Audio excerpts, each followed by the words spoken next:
Hi മച്ചാന്മാരെ, നമ്മൾ ഇന്നത്തെ video എന്താന്ന് പറഞ്ഞു കഴിഞ്ഞാൽ നമ്മൾ മുമ്പത്തെ വീഡിയോയിൽ ഒരു ഫിഷ് ടാങ്ക് ഉണ്ടാക്കിയിട്ടുണ്ടായിരുന്നു. അപ്പോൾ നമ്മളുടെ ആ ഫിഷ് ടാങ്കിൽ ഇപ്പോൾ അവസ്ഥ.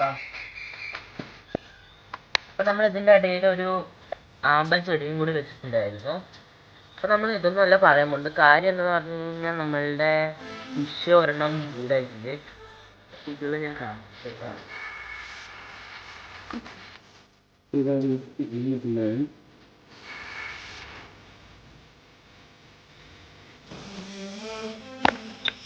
ഞാനിപ്പോൾ കാണിച്ചത് ടാങ്കിൻ്റെ വെള്ളത്തിനുള്ളിലുള്ള വീഡിയോ ഞാൻ ഒന്ന് കാണിച്ചു തരാം.